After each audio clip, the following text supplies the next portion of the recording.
ያውን የምንገኘው መርካቶ የሚገኘው ደብረ አሚን ተክለ ሃይማኖት ቤተክርስቲያን ነው። በዚህ ደግሞ በተክልዬ ልጆች ደግሞ ከልጅነት እስከ እውቀት ብዙ የሚለፉ ወጣት ልጆች በጣም ብዙ ወጣት ልጆች ያሉበት ነውና ታቦተ ሕጉን ከመንበሩ ወጥቶ እስከዚያው እስከ ቦታው ከዚያም ደግሞ ከቦታው ወጥቶ ከማደሪያው ተመልሶ መንዲዳ ነው የኛ ታቦት የሚያርፈው።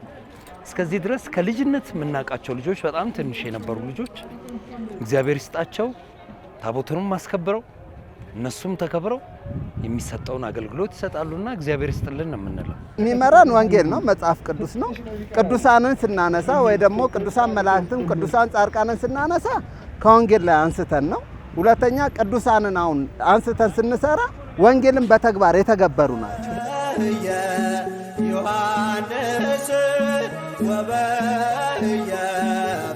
እዚሁ ያደግን ሰዎች ስለሆነ እየተዋወቅን እንኳን ትንሹ ትልቁን ሲልከው ተልኮ ነው የሚሄደው።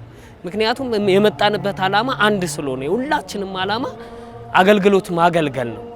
ወደ ቅዱሱ ለመሄድ እግዚአብሔር በረከትን እንዲሰጠን አባታችን አቡነ ተክለ ሃይማኖት በረከትን እንዲሰጡን ሁላችንም ትሁት ሆነን ነው የምንታዘዘው። ትልቁ ትንሹም ቢያዘው ትንሹ ትልቁም ቢያዘው ሁሉም በቃኝ የሚል አይደለም። ጉጉት ያለው እንደውም ነው ለመላክ ለመስራት ለመልፋት ሁሉም ጉጉትን ይዞ ስለሚመጣ ምንም የምንቸገርበት ነገር የለም።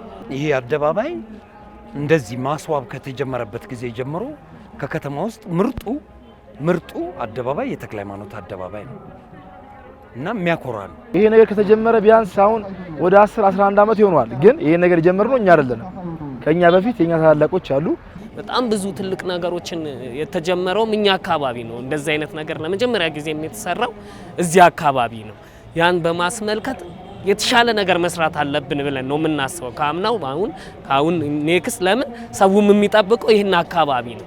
ዓለም ነው የሚጠብቀው። በዓለም ያሉ ኢትዮጵያውያን ምን ተሰራ ብለው ስለሚጠብቁ ያንን ለማድረግ ያው ብዙ ጊዜ ወስደን ጉልበት ምን ስራ ቁመን ነው ወደዚህ ምን ገባው። ወንጌልን ለመስበክ ስለምንወጣ ምስክርነት ስለሆነ ይሄንንም አምጥተን እዚህ አደባባይ ላይ እናሰፍረዋለን። ዲዛይኑን አውጥተን ማለት ነው። በዛው ዘከርን ማለት ነው።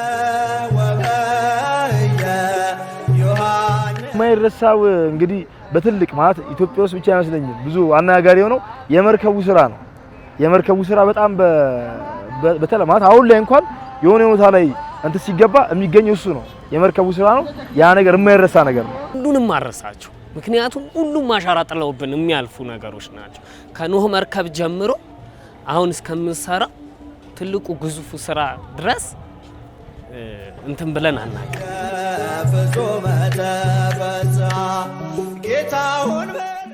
ከህፃን እስከ አዋቂ ይሄን ያህል አይባልም። ድጋሚ በጉልበት እንትን የሚለውም እንዳለ ሁሉ በገንዘብም የሚረዳው ተሳትፎ ነው። ድጋሚ ደግሞ ከሱ ባሻገር በጸሎት ደግሞ የሚያግዘው አሉ። ይሄ ነው አይባልም። ስንመጣ ገንዘቡን ጉልበቱን አስቦ የሚመጣ የለም። በረከቱን አስቦ የሚመጣ ነው። በረከቱን አስቦ ለመጣ ደግሞ መቼ ይፍረስ እንዴት ይፍረስ ብትዩ አይመለከተው። ምክንያቱም የሚያገኘው በረከት ስለሚበልጥ ይሄ የክርስቶስ ፍቅር ነው። የተክለ ሃይማኖት ፍቅር ነው። አንድ አገልግሎት ሲባል ብዙ ዘርፍ አለው እና ይሄ የአደባባይ አገልግሎት አንዱ ነው ማለት ነው። ወጣቱ ማድረግ ያለበት ከዚህ ድካምና ልፋት በኋላ ይሄ ነገር ካለቀ በኋላ ይሄን የሰራው ነገር የሚያጎርፍበት ነገር እንዳያደርግ ካለቀ በኋላ ማለት ታጥቦ ንጹህ ሆኖ ታቦቱን በስነ ስርዓት ታቦቱን የሚያከብርበት መንገድ ቢያመቻች ራሱን ቢጠብቅ ወደ መጠጥ ወደ አልባሌ ቦታዎች ላይ ባይገባ አመት እስከ አመት ምንጣፍ ያረጋሉ እዚህ ደብራችን ላይ። ከዚያ ውጪ ጥምቀት ላይም በጣም ያረጋሉ። እንደገና ደግሞ እንደ ማህበርም ተሰብስበው ብዙ ነገር የሚያደርጉ የተደራጁ በመንፈሳዊ ህይወታቸውም ጠንካራ የሆኑ ወጣቶች ናቸው። እኔ እግዚአብሔር ደግሞ የሚተካውን ደግሞ ቀጣዩን ትውልድ ያምጣን እምለው ስብከት ነው። ለምሳሌ ያክል ለጠቢብ ሰው አንዲት ቃል በቂ ነው የሚለው ወንጌል አይደል? ስለዚህ በአንዲት ነገር ገልጠነው ሰበክን ማለት ነው። ሁላችሁም ኑና እዚሁ ታዩታላችሁ። ምን ሰራው በጣም ትልቅ ስራ፣ በጣም የሚያነጋግር ስራ፣ ውስጡ ብዙ የሚጎበኙ ውስጡ ራሱ ብዙ የምናሳያቸው ነገሮች ስላሉ ቁጭ አድርገን ነው የምናሳየው። ኑና ተመልከቱ ነው። እንኳን ለጌታችን ለመድኃኒታችን ለኢየሱስ ክርስቶስ የጥምቀት በዓል ለመላው ለኢትዮጵያ ሕዝብ ለዓለም ሁሉ ሕዝብ አደረሳቸው አደረሰን ማለት እኔ ህይወት እንደገና ዳግም ያገኘሁት በኦርቶዶክስ ነው።